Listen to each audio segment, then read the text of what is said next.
Hello. We are making a video together, the baby dog and I. And I'm wearing a Hillary Clinton t-shirt that I just recently found in the greenhouse under a bunch of old t-shirts that I had to pull back out because I like those t-shirts and need them. And I want to talk a little bit about Hillary Clinton. So now, I voted for Hillary Clinton in 2016. I did. That's why I bought the t-shirts, of course. And before her, I voted for John McCain. See, I always vote for the very person that the corporate agenda mafia doesn't want, okay? That's because I'm very intuitive and I'm also informed about politics. The corporate agenda helped Donald Trump to get elected in 2016 because he led them astray, that's why. He didn't leak it out that he is actually, at heart, a Democrat the way the Democratic Party used to be. He was a Democrat a long time ago. He was for Bill Clinton. He was friends with the Clintons. He was a strong Bill Clinton supporter. And somehow the corporate agenda forgot about that, I think. And they forgot that Donald Trump likes trees and he cares about the environment and the animals. And he made sure to cover up that trail of compassion in order to get elected, okay? But then when he was in office, he was the most kind-hearted liberal there is, okay? More kind-hearted than Bill Clinton, actually. That's a fact, okay? Now, Bill Clinton was in very strong support of electric cars. And Al Gore, of course. And just to take Al Gore as a vice president means that he cared because Al Gore cared very strongly about the earth and the atmosphere and what human commerce is doing to our atmosphere. And so I am friends with a lot of right-wingers now on X. It just so happened that I got to know some right-wingers and I see, some of them also have a good heart. They're just not informed correctly on everything, okay? They're informed on some things correctly, but not on others. And the reason, and that is happening across all parties and nations and so on. Okay? And demographics, anywhere you look, they're latching on to one specific bandwagon and then go to war against the other. Jiddu Krishnamurti warned us about that. That's a big mistake. Okay, don't do it. I'm guilty of that myself. I was with Hillary Clinton, like hardcore and and hardcore liberalism, and would always tend to believe the liberalism side without even double checking on it. I tended to do it. And of course, the younger I was, the more I tended to do that, okay? And so I don't blame people when they are jumping on some kind of bandwagon. So Ross Perot was running against Bill Clinton. That was a very long time ago. That was in 1993, I believe. 1994. So that's when I bought in 1994. I was living in LA. I didn't even know Paul yet. I was living with a much older man, a gay man, who I also had a very brief affair with, Lawrence. And I was deeply in love with him and all of that. And I adored him. I thought he knows so much more than I do, because after all, I was 28 and he was like 45 or 46 or something. No, older, 48, something like that. So yeah, so he was a lot older than me, and I thought he knew a lot more, and he knew more, but not that much more in retrospect. But he was a Ross Perot supporter, and then I promptly bought Ross Perot stickers and put them on my Cannondale bicycle, which is idiotic. I mean, I don't have anything against Ross Perot. He's very right-wing and all of this, but he would not have been very good for the environment. Okay. So, and he should not even have run against Bill Clinton, but he was actually, he was an independent, which, makes it a problem. He should not have run against Bill Clinton.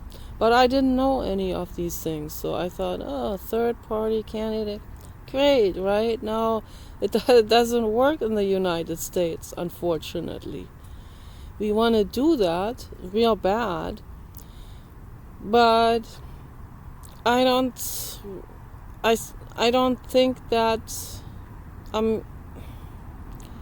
maybe Elon Musk can pull that off, right? From anyone, it would be Elon Musk.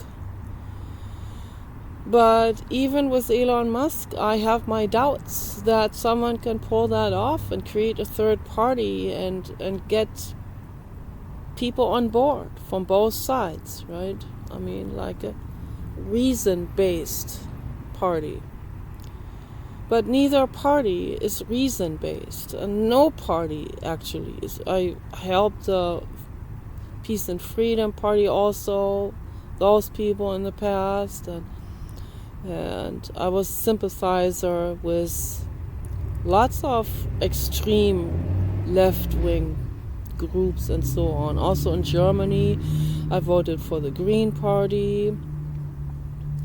I supported the Green Party when I lived in LA also,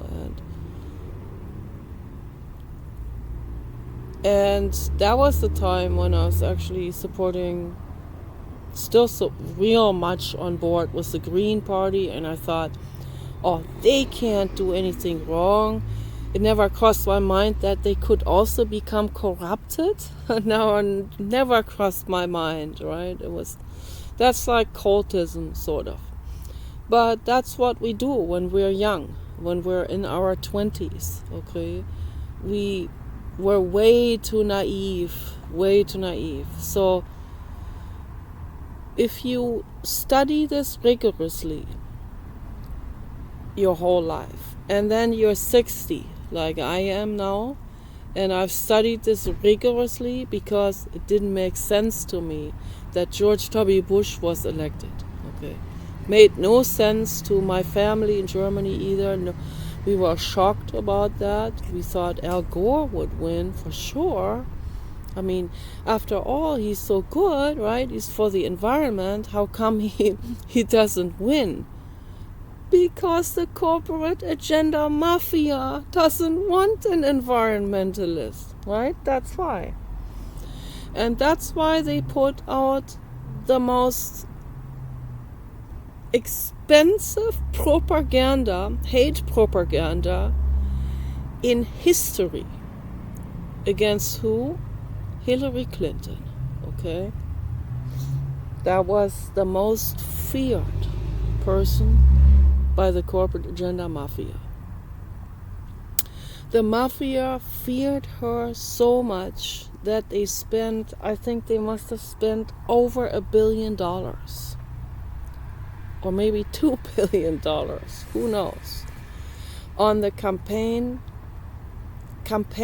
and smear campaigns and hate propaganda against Hillary Clinton, the most hated woman that has ever existed in history, okay?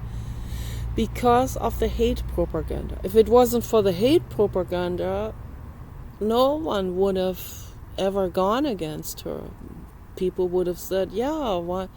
Let's give a woman a go, right? Let's give this a chance. And she seems like she cares. And she does, okay? But the reason why people don't think that anymore is because of the hate propaganda. That's how effective the hate propaganda is, because they pay large sums of money to market psychologists like Richard Berman. I researched all of this very carefully, trust me. I know the dirty tricks that they're doing, okay? It is unbelievable. It's a battlefield with politics in the United States. And also because the United States apparently has a very pivotal seat on this planet. They're kind of like, the corporate mafia agenda is seated here. The world mafia corporate agenda is literally seated here. They have their butt here in the United States, okay? But they have their dirty filaments and fingers in politics worldwide. Yeah. Of course they do. They have taken over the entire European Union. And that's literally run by the corporate agenda mafia. Okay? And they hate everyone who cares. So once Donald Trump was elected, I was actually relieved for some strange subconscious reason. Once he was elected in 2016, in November 2016, I was relieved because I thought, after all, there were immigrants coming in all the time and Muslims, and I knew that Hillary Clinton would have been pushed over by that agenda and by the corporate agenda, and she just gave in too much. Here and there, everywhere, okay, they would say, if you give in to this, then we will. She let them extort her. That's what she did. That's what both of them did. Bill and Hillary Clinton. They let the corporate agenda mafia extort the shit out of them. Okay, they're good people, but they were just so extorted all over the place that they would say, oh yeah, we better give in here because that's the only way probably that we can get the other thing accomplished. The constant concession making, the constant caving in. And if you cave in just one time too much, then guess what happens, right? Then the corporate agenda mafia owns that person, basically, and can do anything they want with that person for the rest of their lives. And I see I saw it with dread, how they let them do that, how they let them pressure them into Black Lives Matter and the corporate agenda mafia and wokeness and affirmative action increasing in incremental increasing instances, and they would never have the guts, they would never have the balls to go against it, to speak out and say, oh, this is. Then Hillary Clinton was never saying anything, but she was real. She wanted to help white people that are committing suicide. The corporate agenda, of course, what do? They will smear campaign that, okay? Because they don't give a fuck about white people committing suicide. White teenagers and old white people that are being driven by property tax, driven into homelessness, okay? She wanted to help with this. And she also wanted to get rid of the electoral college, because that's unfair. That used to be done long time in the past. It's not needed anymore. It's just standing in the way now. Okay? It's just being misused by the corporate agenda. That's what they do. Okay? So with that they can buy delegates, and then turn even with, if they have the majority of the people on board, then the delegate decides who is being elected, which is absolutely, it's not just wrong or fraudulent, it's criminal, okay, to have that. It completely goes against the entire Constitution of the United States. It needs to be abolished, okay. Of course, the mafia, when they heard that she wants to abolish that, they're like shitting in their diapers, right? So what do? They get Richard Berman out, and who else? Tons of those, like Richard Berman, market psychologists. And the market psychologists, they don't give a flying hoot who pays them, right? Whoever pays them, they will go to work for them. Even if it causes World War III, they will do it, okay? If it causes children being trafficked, the market psychologists like Richard Berman, who looks like his liver is bad, they will do it, okay? They have no problem with that. Chris Cuomo is another one of those, okay? He's not a market psychologist, but he is a mafia news person, and he is mafia. By mafia, I mean the corporate agenda. I get scared when I hear airplanes flying really low like that.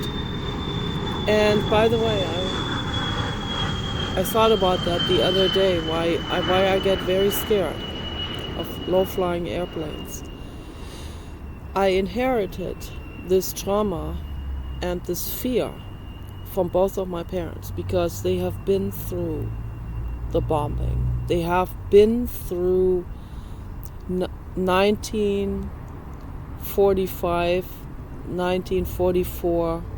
They have been through that era, okay, with the bombings, that the bomber jets that were flying over Germany and bombing everything into pieces, old cathedrals, bombing animals, children, innocent civilians. My parents have been through it. My parents have been through hell. My parents have been through the darkest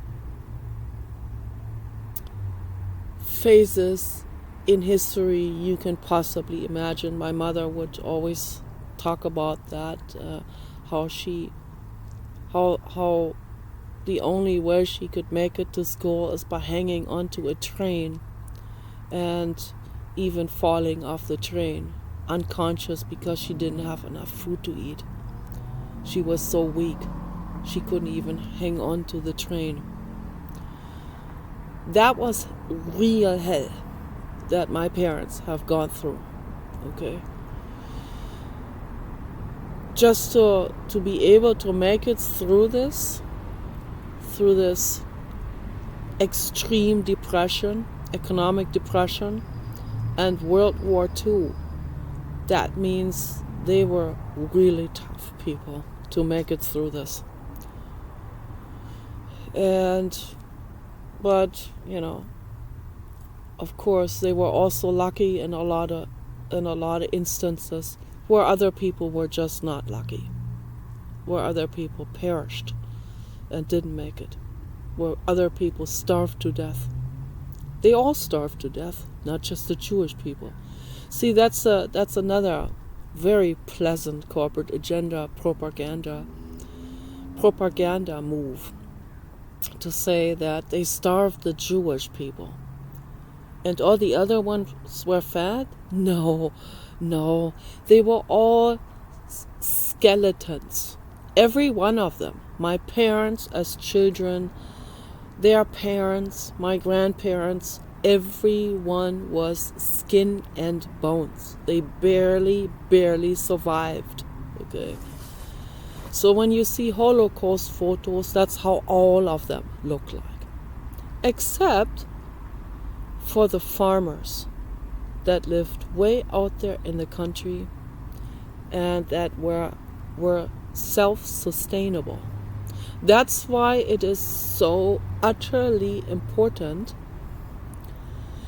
that we become self-sustainable, that we grow our own food.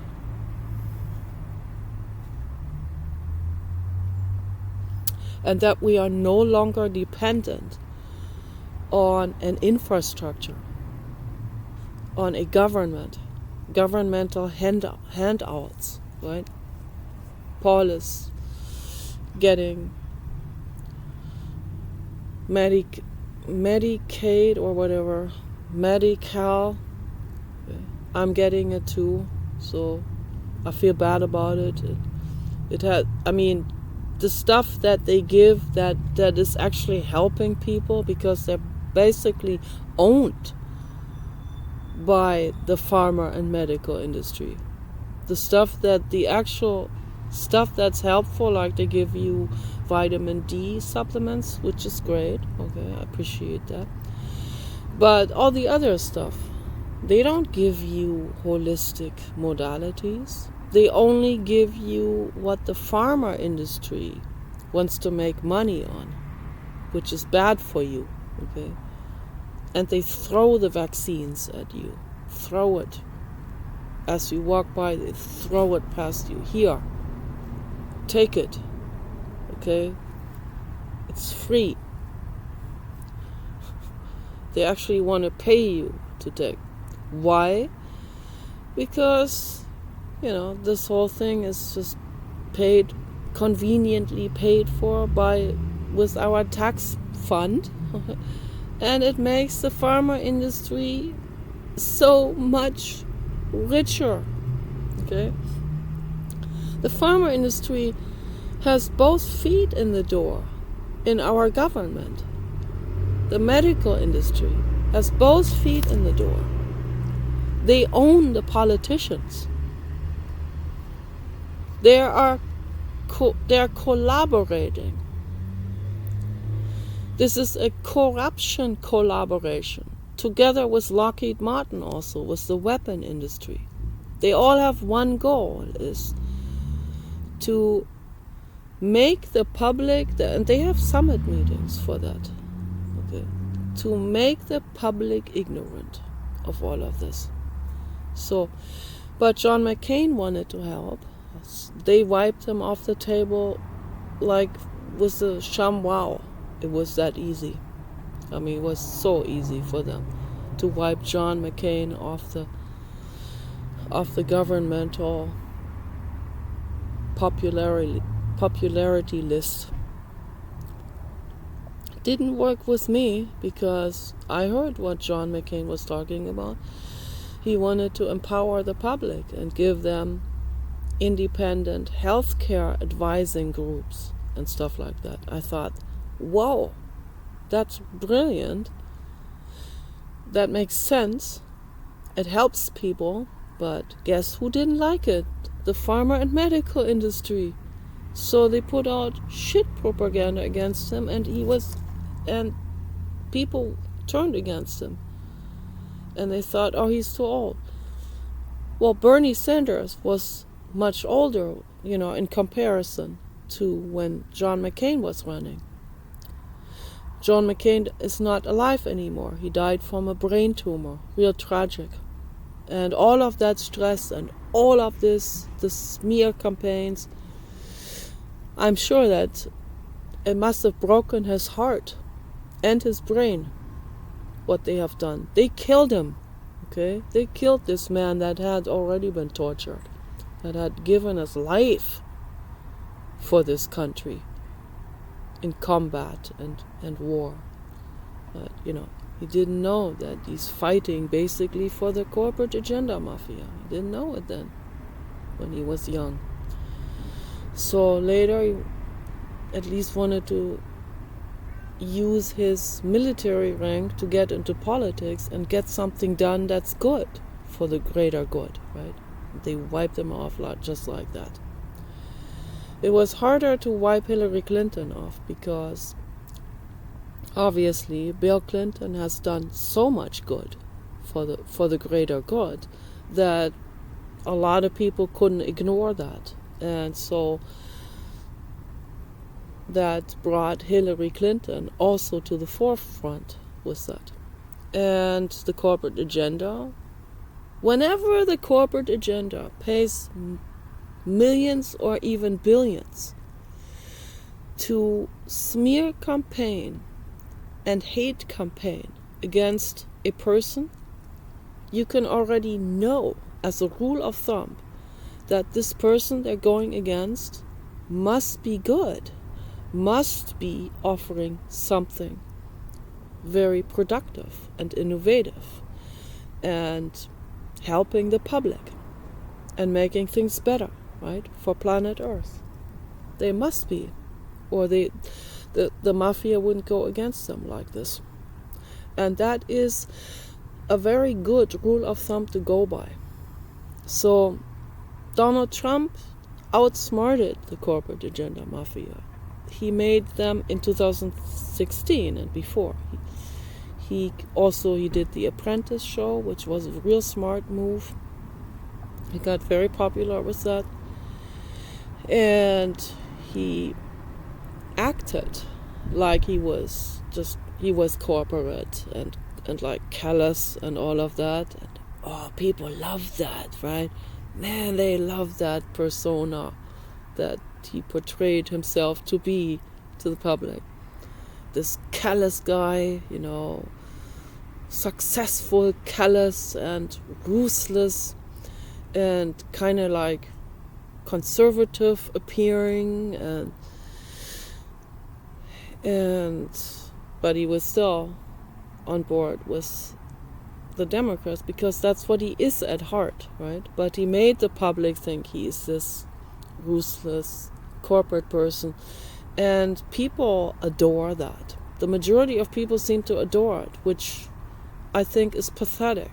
To adore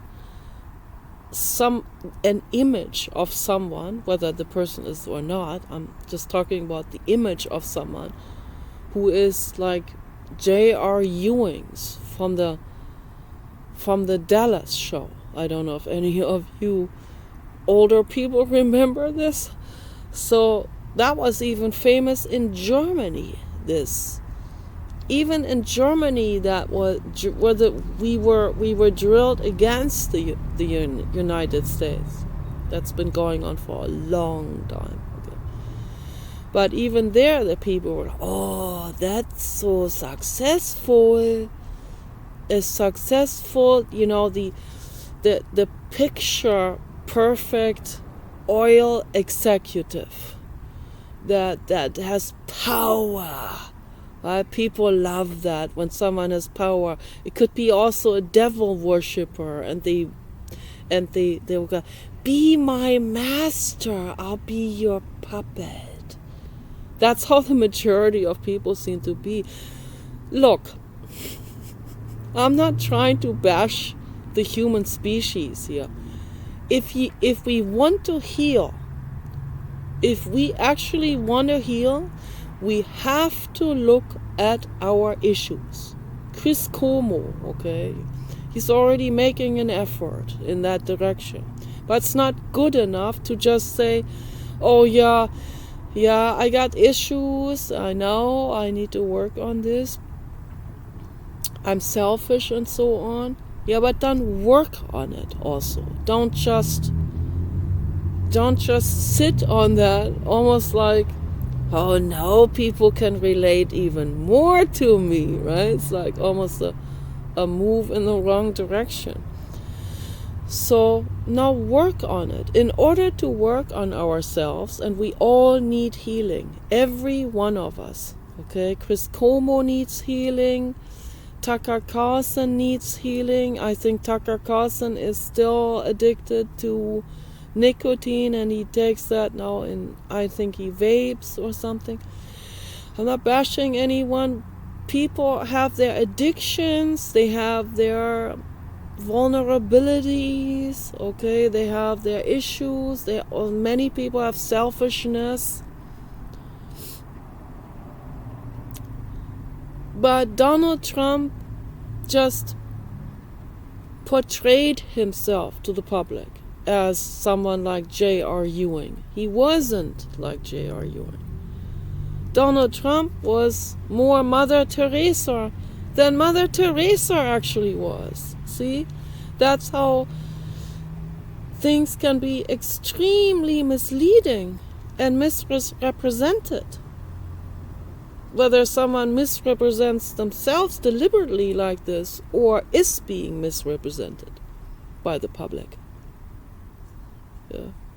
Things can be very misrepresented, and the corporate agenda uses these market psychologists like Richard Berman to misrepresent the very person they're afraid of. And that's what they have done the most with Hillary Clinton. And that's a fact. Hillary Clinton is a good person who cares about animals, nature, earth, justice. She wants justice. The problem with her is she will cave in too much. And then how does justice come out of that, right? If we cave in too much, we say, oh, I see they have more leverage here, I better cater to them and give them what they want, and then maybe just maybe they will let me do this over there for the animals or the earth, right? Giving in, caving in is not good to do as a politician. If you want to make the world a better place, you cannot cave in. And Donald Trump is one of these absolute rare gems that does not cave in. Donald Trump, if they had done to him what they did with Bill Clinton, with Monica Lewinsky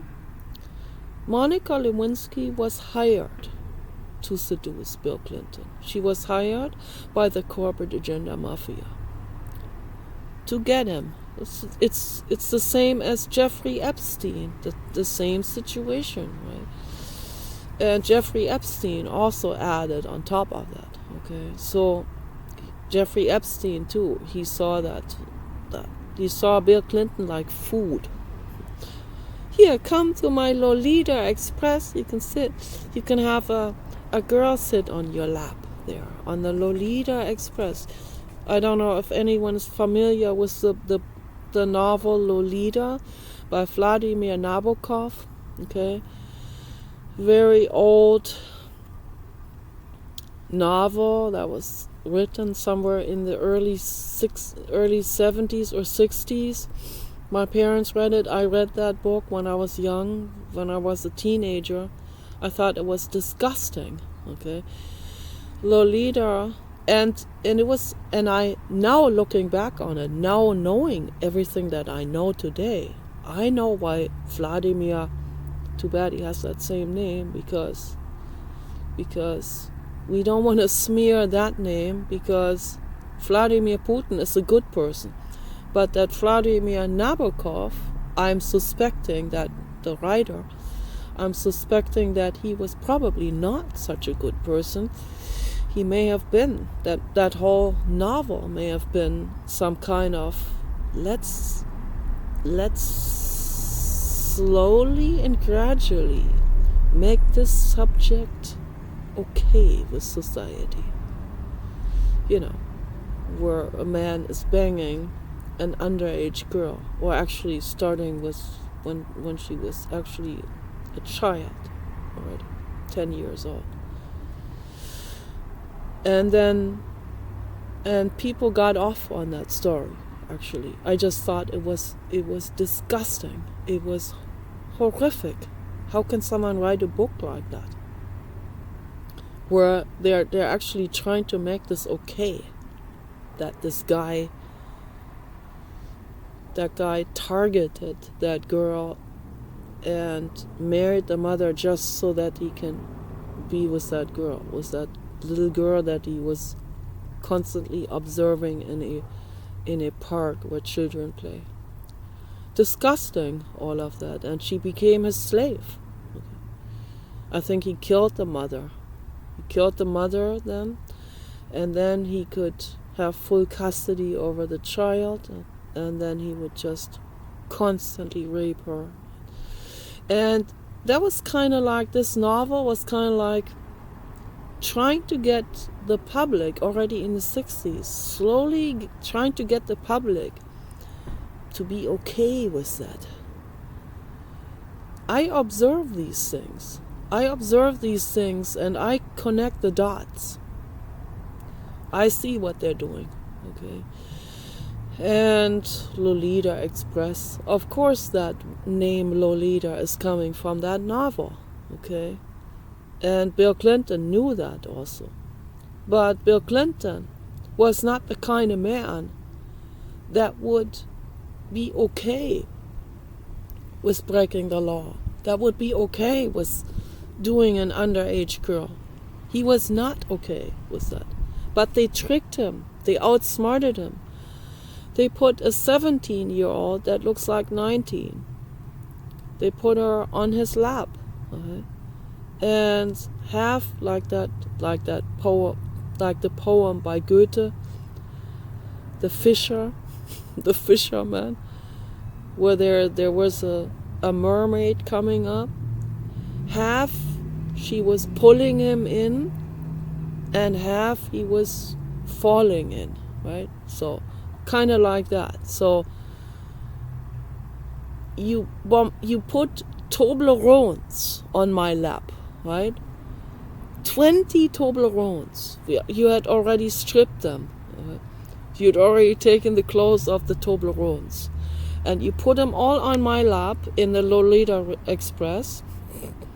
Some of them are white chocolate, some of them milk chocolate, and half I'm being pulled by the Toblerones and half I am falling because my addiction, right? So, and that is exactly, and much worse, that is how it works with someone like Bill Clinton with girls. Okay. I'm sorry you are out there. I'm not trying to make you look bad. I respect you, but you got some serious sex addiction there, okay? I'm not even smearing that. I'm defending you, okay? So this is, I mean, like, and everyone like, oh, this guy cheats on his wife. You all cheat on your wives. Give me a frickin' break, okay? And if Donald Trump had been in that situation, he would have said, even under oath, he would have said, that's none of your frickin' business. Okay? Who I'm banging in my private life. It's none of your business. It's none of anyone's business. And that's what Bill Clinton should have said. But he didn't have the guts to say that. He gave in. He caved in. And that's what they have done their whole lives. Okay? It went on and on and on with that same thing. And also kind of a little bit naive, and like they wanted to, they kind of like, almost like an actor who is trying to be in harmony mode and trying to be nice. I'm very good at that too. But I'm observing myself sharply. Because I don't want that to happen. I don't want to be, I talked about this in my other video. in regards to society or whatever, when I override my own intuition. So, and I put myself in Stockholm type of harmony mode. That's not good, okay? Not good. That's not raising my vibration. That's not high vibrational to put myself in harmony mode. It appears that way to others, conveniently for others, right? But it's not good to override your intuition. If you have real aggressive thoughts against someone, you need to dig into that. You need to meditate on that, and you need to ask your inner voice, what is that? Where's that coming from? Why do you have these thoughts? I mean, these thoughts may be going overboard and all of that, no doubt about it.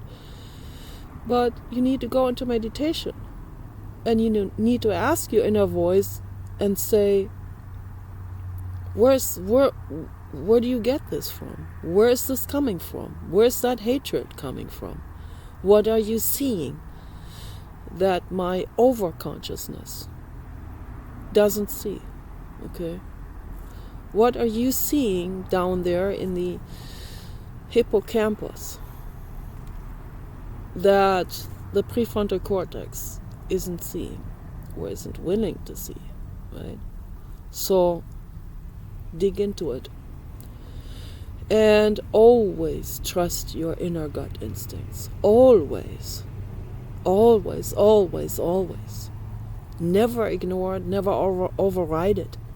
And the Bill Clintons, the Bill Clinton and Hillary Clinton, they have overwritten their instincts.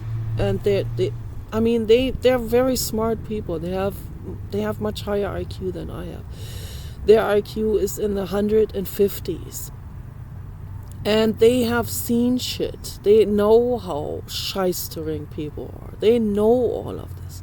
But yet they were overriding it all with harmony mode in order to keep these people as friends and keep them as constituents and supporters and keep them so that we can work together, right? That reminds me of the grant writer of the local stewardship group, you know, when I said to her, Paul and I, we were trying to help to get rid of the duck hunters. And I say to that lady, grant writer Sandy, I said to her, we saw these duck hunters again. And then she had the blatant nerve to say to me, well, she makes friends with all of these people because it's better to be friends than enemies. Whoa! I mean, back then I was naive. If anyone says something like this to me ever again, or says to me to raise my frickin' vibration, my alarm lamp will come on, okay? And I will know, oopsie daisy here, literally, right? This isn't good. No, I'm not going to raise my vibration. I don't want to override my intuition. I don't want to override that what I already learned about people. How greedy and selfish they are. Okay? And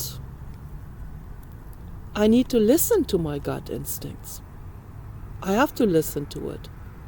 I mean, for sheer survival, you have to listen to it. And the survival of your loved ones and your country and the earth. This is our earth.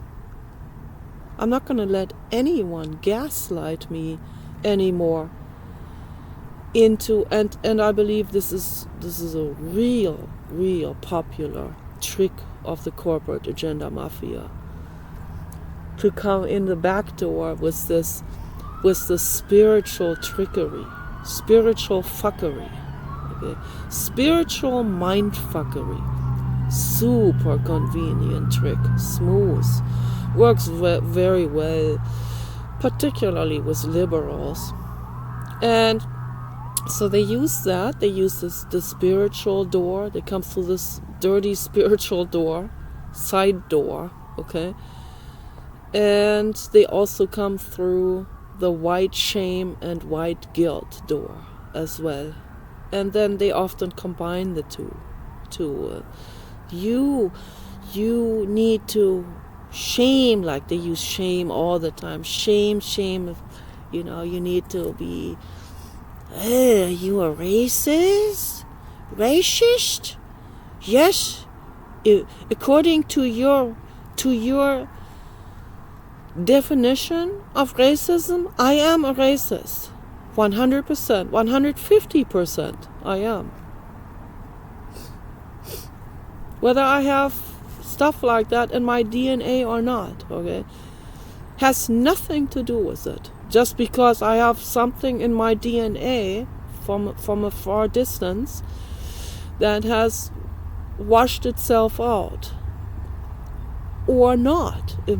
Let's say I didn't have that. I have it, but if I didn't have it, I still have the right to talk about this.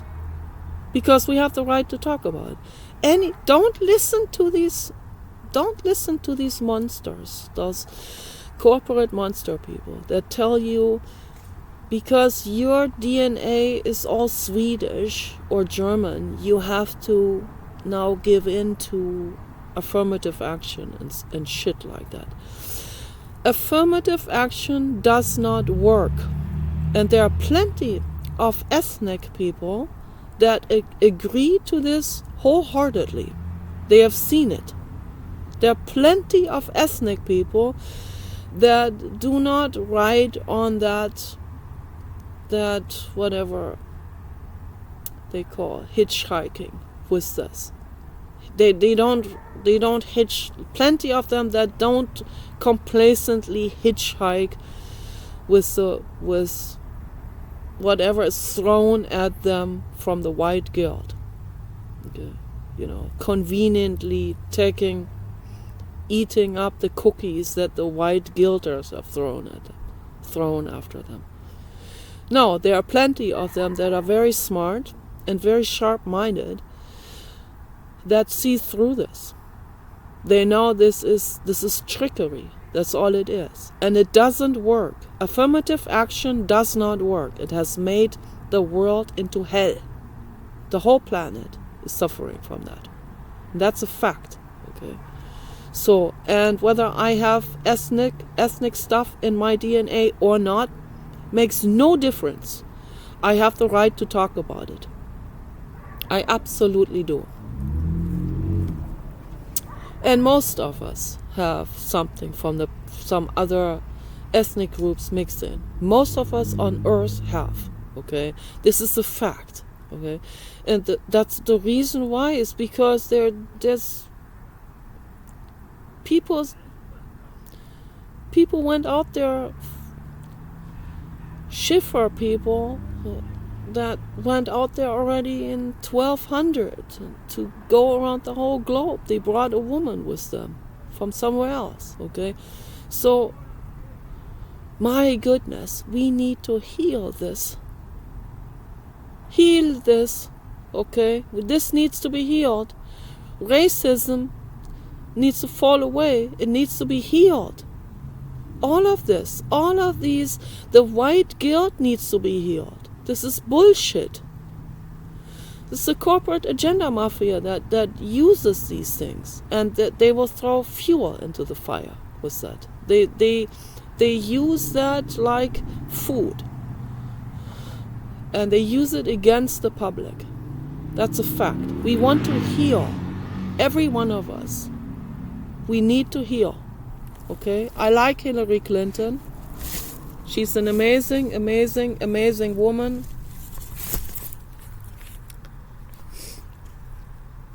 I love her.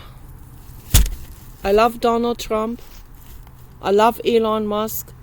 I love John McCain. I love Bill Clinton. I love Al Gore.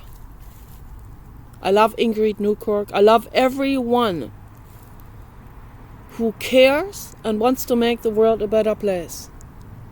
So, peace and love for all living beings.